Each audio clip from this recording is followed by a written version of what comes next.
ನಮಸ್ತೆ ವೀಕ್ಷಕರೇ, welcome back to Avighna creation. ನಾನಿವತ್ತೊಂದು ಫ್ಲವರ್ ಪೆಟಲ್ ಡಿಸೈನ್ ತೋರಿಸ್ತಾ ಇದ್ದೀನಿ. ಒಂದು ಸ್ವಲ್ಪ ಡಿಫ್ರೆಂಟ್ ಆಗಿರೋಂತಹ ಡಿಸೈನ್ನ, ತುಂಬ ಯೂನಿಕ್ ಆದಂತಹ ಡಿಸೈನ್ ಕೂಡ. ಬನ್ನಿ ಹಾಗಾದರೆ ಹೇಗೆ ಹಾಕೋದು ಅಂತ ನೋಡೋಣ. ನೋಡಿ, ನಾನಿಲ್ಲಿ 6 ಎಳೆ ದಾರ ತೊಗೊಂಡಿದ್ದೀನಿ. 6 ಎಳೆ ದಾರ ತೊಗೊಂಡು ಬಟ್ಟೆಗೆ ಒಮ್ಮೆ ಸಿಂಗಲ್ ಕ್ರೋಶ ಮಾಡ್ಕೊಳ್ಳೋಣ. ಸಿಂಗಲ್ ಕ್ರೋಶ ಮಾಡ್ಕೊಂಡಾದಮೇಲೆ 3 ಚೈನ್ ಹಾಕ್ಕೊಳ್ಳೋಣ. 3 ಚೈನ್ ಹಾಕ್ಕೊಂಡು ಎಲ್ಲಿಗೆ ಬರುತ್ತೋ ಅಲ್ಲಿಗೆ ನೋಡಿ ಸಿಂಗಲ್ ಕ್ರೋಶ ಮಾಡ್ಕೊಳ್ಳೋಣ. ಮತ್ತು 3 ಚೈನ್, ಸಿಂಗಲ್ ಕ್ರೋಶ,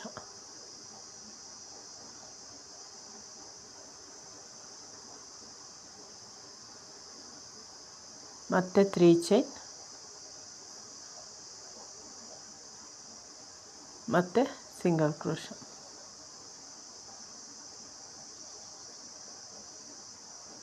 ನೋಡಿ, ಈ ರೀತಿ ಬಂದಿದೆ. ಈಗ ದಾರ ಮೇಲೆ ಮಾಡಿಕೊಂಡು ಒಂದು ಬೀಡ್ ಹಾಕ್ಕೊಳ್ಳೋಣ. ನಾನು ಮೀಡಿಯಮ್ ಸೈಜ್ ಬೀಡ್ ತೊಗೊಂಡಿದ್ದೀನಿ.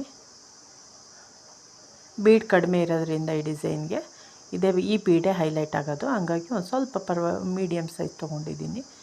ನೋಡಿ, ಬೀಡ ಲಾಕ್ ಮಾಡಿ ಬಟ್ಟೆಗೆ ಲಾಕ್ ಮಾಡ್ಕೊಳ್ಳೋಣ. ಬೀಡ್ ಲಾಕು, ಬಟ್ಟೆಗೆ ಲಾಕು, ಮತ್ತು 3 ಚೈನ್, ಮತ್ತು ಬಟ್ಟೆಗೆ ಲಾಕ್ ಮಾಡಿಕೊಳ್ಳಿ, ಮತ್ತು 3 ಚೈನ್, ಬಟ್ಟೆಗೆ ಲಾಕು. ಬೀಡ್ಗಿಂತ ಮುಂಚೆ ನಾವು 3 ಚೈನ್ನ 3 ಟೈಮ್ಸ್ ಹಾಕ್ಕೊಂಡಿದ್ದೀವಿ. ಬೀಡ್ ಆದಮೇಲೆ 3 ಚೈನ್ನ 5 ಟೈಮ್ಸ್ ಹಾಕ್ಕೊಳ್ಳೋಣ. ಬೇಸ್ ಲೈನ್ ಕಂಪ್ಲೀಟ್ ಇದೇ ರೀತಿ ಕಂಪ್ಲೀಟ್ ಆಗಬೇಕು. ನೋಡಿ, ಬೀಡ್ಗಿಂತ ಮುಂಚೆ 3 ಚೈನ್ನ 3 ಟೈಮ್ಸು, ಬೀಡ್ ಆದಮೇಲೆ 3 ಚೈನ್ ಬ್ಲಾಕ್ಸು 5 ಟೈಮ್ಸ್ ಬರಬೇಕು. ಮತ್ತು ಈಗ ದಾರ ಮೇಲೆ ಮಾಡ್ಕೋಬೇಕು. ಬೀಡ್ ಹಾಕ್ಕೊಂಡು ಬೀಡ್ ಲಾಕ್ ಮಾಡ್ಕೋಬೇಕು. ಬೀಡ್ ಲಾಕ್ ಮಾಡ್ಕೊಂಡು ಬಟ್ಟೆಗೆ ಲಾಕ್ ಮಾಡಿಕೊಂಡು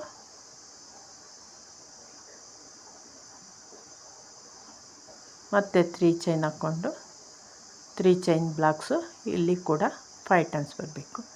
ಸ್ಟಾರ್ಟಿಂಗಲ್ಲಿ ಮತ್ತು ಎಂಡಿಂಗಲ್ಲಿ 3 ಚೈನ್ ಬ್ಲಾಕ್ಸು 3 ಟೈಮ್ಸ್ ಬರಲಿ. ಮತ್ತು ಬೀಡ್ ಆದಮೇಲೆ ಸೆಂಟ್ರಲ್ಲಿ 3 ಚೈನ್ ಬ್ಲಾಕ್ಸು 5 ಟೈಮ್ಸ್ ಬರಬೇಕು. ಕನ್ಫ್ಯೂಸ್ ಆಗೋದು ಬೇಡ ವೀಕ್ಷಕರೇ.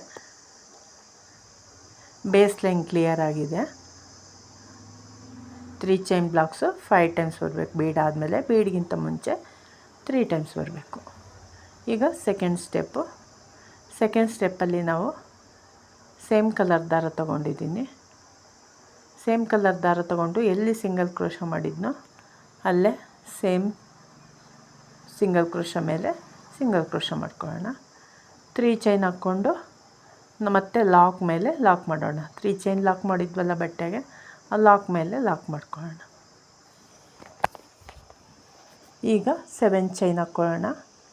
3 4 5 6 7 ಚೈನ್ ಹಾಕ್ಕೊಂಡು ಬೀಡ್ ಹಿಂಭಾಗದಲ್ಲಿ ಒಂದು 6 ಎಳೆ ದಾರ ಹೋಗಿರುತ್ತೆ ನೋಡಿ. ಬೀಡ್ ಲಾಕ್ ಮಾಡಿದಾಗ ಆ 6 ಎಳೆ ದಾರದಲ್ಲಿ ನಾವು ಸಿಂಗಲ್ ಕ್ರೋಶ ಮಾಡಿಕೊಂಡು ನಾವು ಬಟ್ಟೆನ ಟರ್ನ್ ಮಾಡ್ಕೊಳ್ಳಿ. ಸಿಂಗಲ್ ಕ್ರೋಶ ಆದಮೇಲೆ ಬಟ್ಟೆನ ಟರ್ನ್ ಮಾಡಿಕೊಂಡು ಆ 7 ಚೈನ್ ಇದೆಯಲ್ಲ, ಆ 7 ಚೈನಿಗೆ 7 ಸಿಂಗಲ್ ಕ್ರೋಶ ಮಾಡ್ಕೊಳ್ಳೋಣ. 1 2 3 4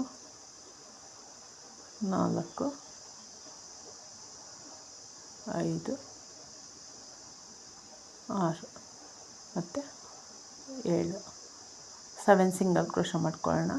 7 ಸಿಂಗಲ್ ಕ್ರೋಶ ಮಾಡಿಕೊಂಡು ನೀವು 2 ಚೈನ್ ಹಾಕ್ಕೊಂಡಾದರೂ ಬಟ್ಟೆನ ಟರ್ನ್ ಮಾಡ್ಕೊಳ್ಳಿ, ಇಲ್ಲ ಬಟ್ಟೆ ಟರ್ನ್ ಮಾಡ್ಕೊಂಡಾದರೂ 2 ಚೈನ್ ಹಾಕ್ಕೊಳ್ಳಿ.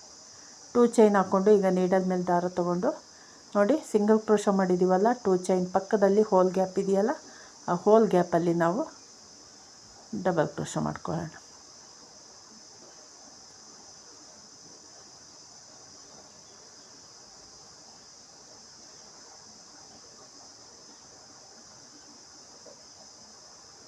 ಮತ್ತು ನೀಡಲ್ ಮೇಲೆ ದಾರ ತಗೊಳ್ಳಿ. ಮತ್ತು ನೆಕ್ಸ್ಟ್ ಹೋಲ್ ಗ್ಯಾಪಲ್ಲಿ ಮತ್ತೊಂದು ಡಬಲ್ ಕ್ರೋಶ. ನಾವು 2 ಚೈನ್ ಹಾಕ್ಕೊಂಡ್ವಲ್ಲ ಸ್ಟಾರ್ಟಿಂಗಲ್ಲಿ, ಅದನ್ನು ಸೇರಿ ಒಟ್ಟು 5 ಡಬಲ್ ಕ್ರೋಶ. 2 ಚೈನ್ ಬಿಟ್ಟಾದರೆ 4 ಡಬಲ್ ಕ್ರೋಶ ಮಾಡ್ಕೋಬೇಕು. 4 ಸಿಂಗಲ್ ಕ್ರೋಶ ಮಾಡ್ಕೊಂಡಿದ್ದೀವಲ್ಲ, ಆ ಸಿಂಗಲ್ ಕ್ರೋಶದ ಹೋಲ್ ಗ್ಯಾಪಲ್ಲಿ 4 ಡಬಲ್ ಕ್ರೋಶ ಮಾಡಿಕೊಂಡ್ರೆ ಅಲ್ಲಿಗೆ 2 ಚೈನ್ ಸೇರಿ 5 ಡಬಲ್ ಕ್ರೋಶ ಆಗುತ್ತೆ. ಈಗ ಮತ್ತೆ 7 ಚೈನ್ ಹಾಕ್ಕೊಳ್ಳೋಣ. ಈಗ ಒಂದು ಪೆಟಲ್ ರೆಡಿ ಆಯಿತು. ಮತ್ತೆ 7 ಚೈನ್ ಹಾಕ್ಕೊಂಡು 7 ಚೈನ್ ಹಾಕ್ಕೊಂಡು ಮತ್ತೆ ಬೀಡ್ ಹಿಂಭಾಗದಲ್ಲಿ ದಾರ ಇದೆಯಲ್ಲ, 6 ಎಳೆ ದಾರ, ಅಲ್ಲಿಗೆ ಸಿಂಗಲ್ ಕ್ರೋಶ ಮಾಡ್ಕೊಳ್ಳೋಣ. ಮತ್ತು ಬಟ್ಟೆನ ಟರ್ನ್ ಮಾಡ್ಕೊಳ್ಳೋಣ. 7 ಚೈನಿಗೆ 7 ಸಿಂಗಲ್ ಕ್ರೋಶ ಮಾಡ್ಕೊಳ್ಳೋಣ. 1 2 3 4 5 6 7 ಸಿಂಗಲ್ ಕ್ರೋಶ ಮಾಡ್ಕೊಂಡಾದಮೇಲೆ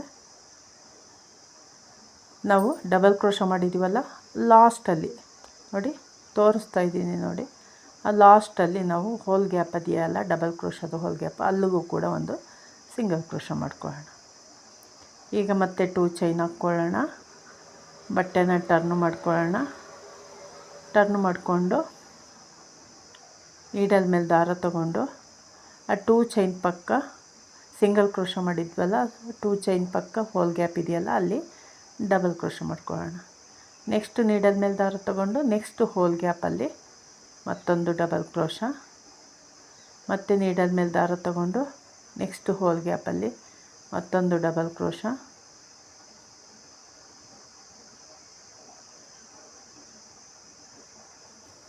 ಮತ್ತು ನೀಡಲ್ ಮೇಲೆ ದಾರ ತಗೊಳ್ಳಿ, ಮತ್ತು ಒಂದು ಹೋಲ್ ಗ್ಯಾಪಲ್ಲಿ ಮತ್ತೊಂದು ಡಬಲ್ ಕ್ರೋಶ. ಒಟ್ಟು 2 ಚೈನು ಸೇರಿ 5 ಡಬಲ್ ಕ್ರೋಶ. 2 ಚೈನ್ ಬಿಟ್ಟರೆ 4 ಡಬಲ್ ಕ್ರೋಶ ಮಾಡ್ಕೋಬೇಕು. ಮತ್ತು 7 ಚೈನ್ ಹಾಕ್ಕೊಳ್ಳೋಣ. 7 ಚೈನ್ ಹಾಕ್ಕೊಂಡು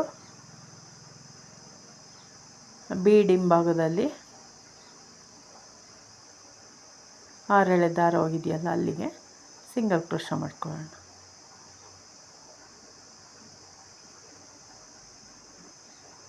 ಬಟ್ಟೆನ ಟರ್ನ್ ಮಾಡ್ಕೊಳ್ಳೋಣ. ಬಟ್ಟೆನ ಟರ್ನ್ ಮಾಡ್ಕೊಳ್ಳಿ. ಬಟ್ಟೆನ ಟರ್ನ್ ಮಾಡಿಕೊಂಡು 7 ಚೈನ್ಗೆ 7 ಸಿಂಗಲ್ ಕ್ರೋಶ ಮಾಡ್ಕೊಳ್ಳೋಣ.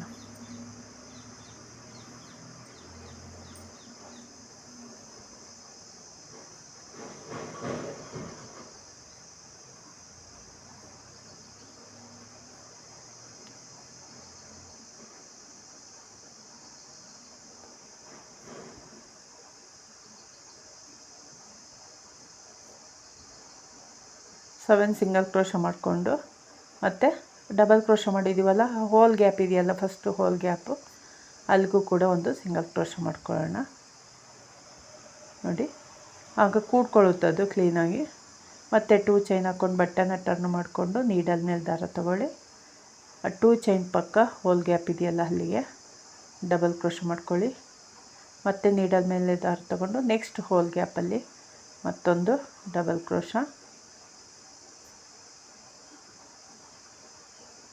ಮತ್ತು ನೀಡಲ್ ಮೇಲೆ ದಾರ ತಗೊಳ್ಳಿ. ನೆಕ್ಸ್ಟ್ ಹೋಲ್ ಗ್ಯಾಪಲ್ಲಿ ಮತ್ತೊಂದು ಡಬಲ್ ಕ್ರೋಶ, ನೆಕ್ಸ್ಟ್ ಹೋಲ್ ಗ್ಯಾಪಲ್ಲಿ ಮತ್ತೊಂದು ಡಬಲ್ ಕ್ರೋಶ. ಒಟ್ಟು 5 ಡಬಲ್ ಕ್ರೋಶ 2 ಚೈನು ಸೇರಿ 5 ಡಬಲ್ ಕ್ರೋಶ ಆದಮೇಲೆ ಒಂದು ಪೆಟಲ್ ರೆಡಿ ಆಗುತ್ತೆ. ಈಗ ಮತ್ತೆ 7 ಚೈನ್ ಹಾಕ್ಕೋಬೇಕು. ನೆಕ್ಸ್ಟ್ ಪೆಟಲ್ಗೆ ಬೇಸ್ ಲೈನ್ ಇದು.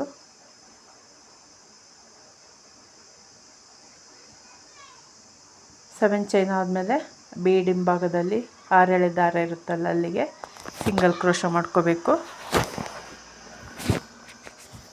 ಸಿಂಗಲ್ ಕ್ರೋಶ ಮಾಡ್ಕೊಂಡಾದಮೇಲೆ ಬಟ್ಟೆನ ಟರ್ನ್ ಮಾಡ್ಕೋಬೇಕು. ಬಟ್ಟೆನ ಟರ್ನ್ ಮಾಡಿಕೊಂಡು 7 ಚೈನ್ ಒಳಗಡೆ 7 ಸಿಂಗಲ್ ಕ್ರೋಶ ಮಾಡ್ಕೊಳ್ಳೋಣ.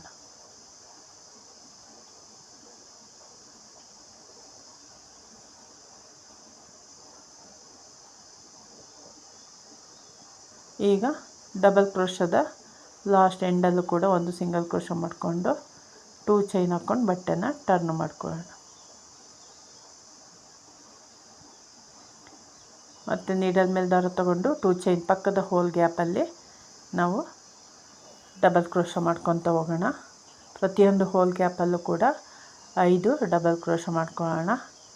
5 ಹೋಲ್ ಗ್ಯಾಪಲ್ಲಿ 5 ಡಬಲ್ ಕ್ರೋಶ ಮಾಡ್ಕೋಬೇಕು 2 ಚೈನ್ನು ಸೇರಿ.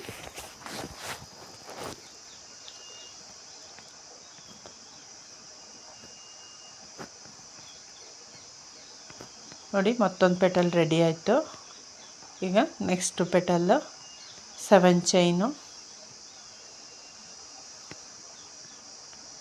ಬೀಡ್ ಹಿಂಭಾಗದಲ್ಲಿರೋ ದಾರದಲ್ಲಿ ಒಂದು ಸಿಂಗಲ್ ಕ್ರೋಶ, ಬಟ್ಟೆನ ಟರ್ನ್ ಮಾಡ್ಕೊಳ್ಳಿ. ಬಟ್ಟೆನ ಟರ್ನ್ ಮಾಡಿಕೊಂಡು ಆ 7 ಚೈನ್ಗೆ 7 ಸಿಂಗಲ್ ಕ್ರೋಶ ಮಾಡ್ಕೊಳ್ಳೋಣ.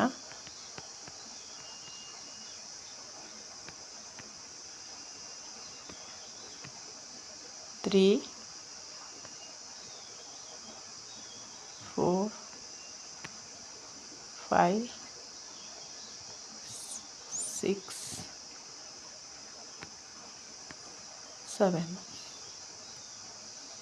7 ಸಿಂಗಲ್ ಕ್ರೋಶ ಆದಮೇಲೆ ಆ ಡಬಲ್ ಕ್ರೋಶದ ಲಾಸ್ಟ್ ಹೋಲ್ ಗ್ಯಾಪಲ್ಲೂ ಕೂಡ ಒಂದು ಸಿಂಗಲ್ ಕ್ರೋಶ ಮಾಡಿಕೊಂಡು 2 ಚೈನ್ ಹಾಕ್ಕೊಳ್ಳೋಣ.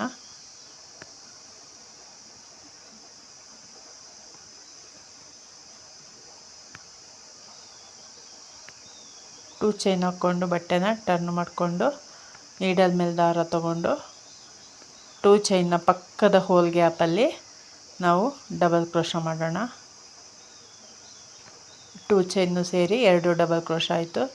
ಮತ್ತು ನೀಡಲ್ ಮೇಲೆ ದಾರ ತಗೊಂಡು ನೆಕ್ಸ್ಟ್ ಹೋಲ್ ಗ್ಯಾಪಲ್ಲಿ ಮತ್ತೊಂದು ಡಬಲ್ ಕ್ರೋಶ, 3 ಡಬಲ್ ಕ್ರೋಶ ಆಯಿತು. ನೆಕ್ಸ್ಟ್ ಹೋಲ್ ಗ್ಯಾಪಲ್ಲಿ ಮತ್ತೊಂದು ಡಬಲ್ ಕ್ರೋಶ 4, ಮತ್ತು ನೆಕ್ಸ್ಟ್ ಹೋಲಲ್ಲಿ ನೆಕ್ಸ್ಟ್ ಮತ್ತೊಂದು ಡಬಲ್ ಕ್ರೋಶ, ಒಟ್ಟು 5 ಡಬಲ್ ಕ್ರೋಶ ಕಂಬುಗಳಾಯಿತು.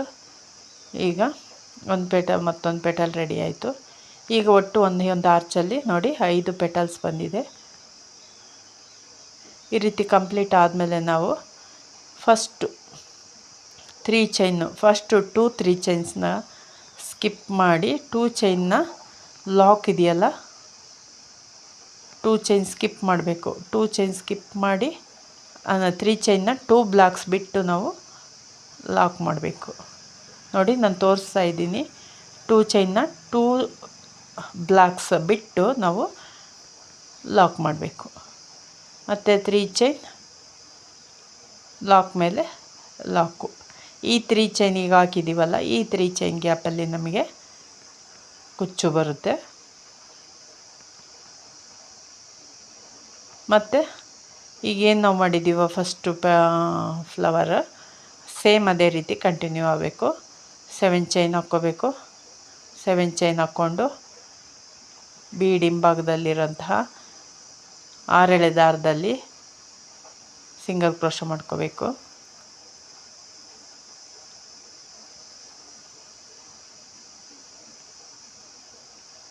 ಇದೇ ರೀತಿ ಕಂಟಿನ್ಯೂ ಆಗಬೇಕು.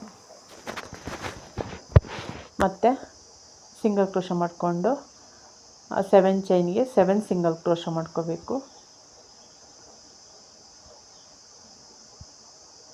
7 ಸಿಂಗಲ್ ಕ್ರೋಶ ಮಾಡಿಕೊಂಡು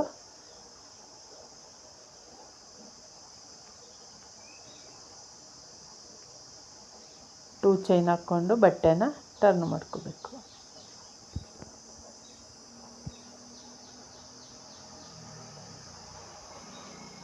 ಮತ್ತು ನೀಡಲ್ ಮೇಲೆ ದಾರ ತಗೊಂಡು ಫಸ್ಟ್ ಹೋಲ್ ಗ್ಯಾಪಲ್ಲಿ ನಾವು ಒಂದು ಡಬಲ್ ಕ್ರೋಶ ಮಾಡ್ಕೋಬೇಕು.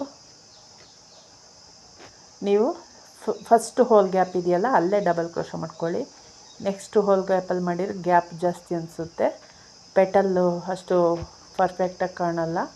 ಸೊ ಹಂಗಾಗಿ ಆ 2 ಚೈನ್ನ ಪಕ್ಕದ ಹೋಲ್ ಗ್ಯಾಪಲ್ಲೇ ನೀವು ಡಬಲ್ ಕ್ರೋಶ ಮಾಡ್ಕೊತ ಕಂಟಿನ್ಯೂ ಮಾಡಿ.